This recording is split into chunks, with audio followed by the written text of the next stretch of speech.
Hey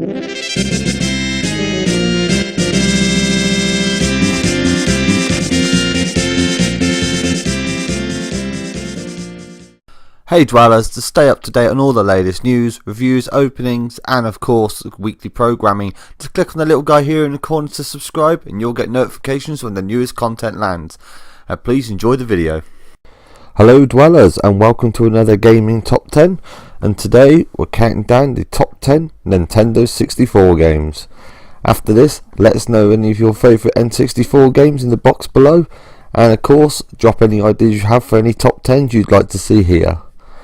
Well, starting off our list today at number 10, we've got Star Fox 64. Released back in 1997, we joins Fox McCloud on his space adventures, fighting his way through the corridors of space and blasting enemies along Slippy Toad, Pippy Hare and Falco Lombardi.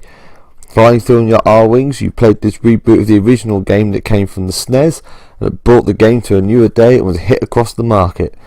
And remember, when things get tough, do a barrel roll.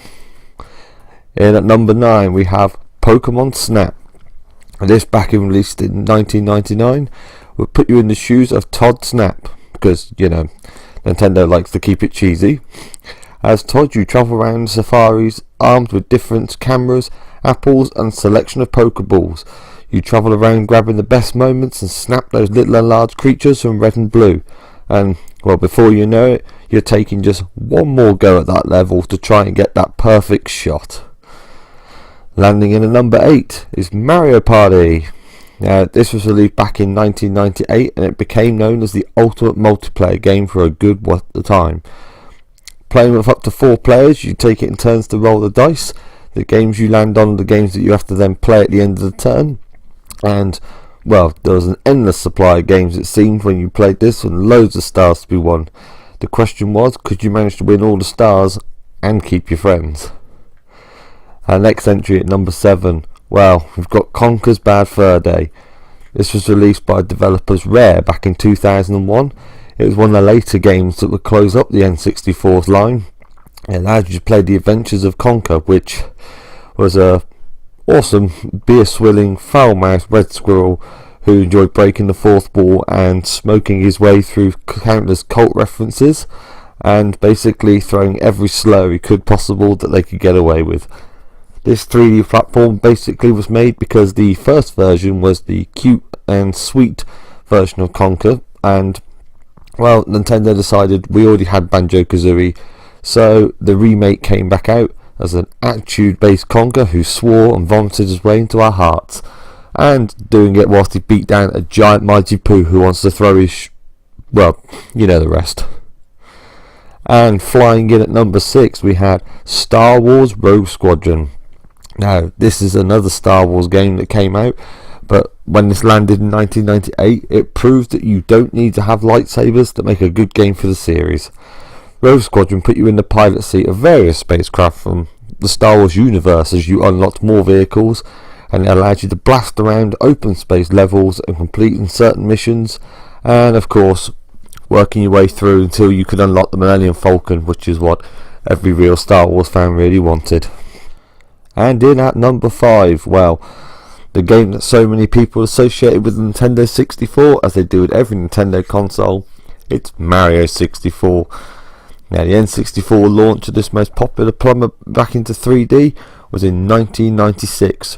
And joining Mario on his latest adventures took us to Peach's castle again, and hunting down all those stars, and fighting your way through to get that pesky Bowser just one more time. Luckily, there was only one castle this time, so the princess wasn't in another castle.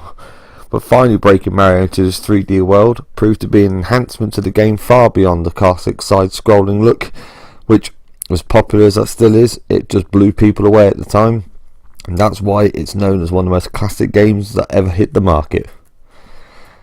Landing in at number 4 is one of the true staples of the Nintendo 64, which was Banjo Kazooie. Now, this is another golden classic from Rareware. It came out in 1998, and the game was full of music, colourful scenes, and a whole variety of theme level that won over the hearts of so many different gamers. Playing as the duo together, you worked to save Banjo's sister Tooty from the great ugly witch Gruntilda, and exploring open world levels to hunt down the jiggies, which were singing jigsaw pieces, and yes, that's supposed to be all above board. Everything in the game had blue eyes and a lovely sound to it, and it completed a really classic adventure, complete with birds with attitude, bears with their own kind of attitude, and charm and voodoo. And starting in at number 3 is Diddy Kong Racing. Now, whereas Mario Kart had its own staple for this kind of genre, so it always deserves a mention in this kind of list, we just always thought Diddy Kong Racing had a bigger variety, of vehicles, tracks and boss battles. The multiplayer and rebate value of this game as well brought people together to have fun and just play and have a great laugh at it, and I'm sure there's a lot of people that built memories off this game as well, so it was always a good staple there. And in at number 2 we have Goldeneye 64. Now, this is the first venture out for Bond onto the 3D series, and as Mr. Bond, James Bond, you can play through a storyline with a few fillers added in, but taken from the film of the same name. With a good variety of guns, gadgets, you could be the man with a license to kill, or you could move on over to multiplayer mode and have a blast with your friends with a whole variety of game modes that are available. And this game basically landed as the first true blue multiplayer first person shooter game that really got people into that kind of play. And well, remember, it's all fun and games until somebody plays this odd job. And taking our top spot, well, it's a game that came out in 1998, and when it landed it absolutely dominated the market. It still to this day holds the highest score on Metacritic. Of course, I'm talking about The Legend of Zelda: Ocarina of Time. Now, joining Link and the V on their journey across Hyrule, once again Link heads out to save Princess Zelda.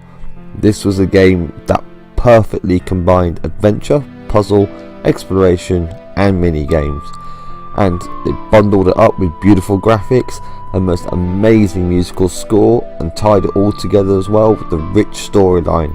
It tells from Link starting off in his childhood, travelling through to 7 years later. It's still played by gamers today worldwide, and it's very easy to see why. It speaks for itself in volumes as well, the fact that it's been rebooted into a 3D version for the Nintendo 3DS, and the fact that, as I've mentioned before, it's still played very openly by players to this day. I mean, from the first time you looked upon Hyrule Field, getting a Epona, or pulling out the Master Sword, every gamer who touched this gem was left with particular memories and everything to remember their adventure by. It's worth mentioning that Majora's Mask is also one of the best games that came out in the N64, but sorry, Ocarina of Time did it first, so either way, just remember. Hey, listen!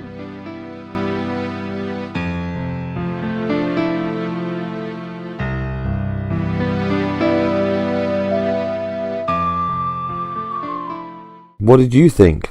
Let us know in the comments below, and hit that subscribe button to stay up to date for weekly content. Stay here and stay tuned in for more top 10s and reviews.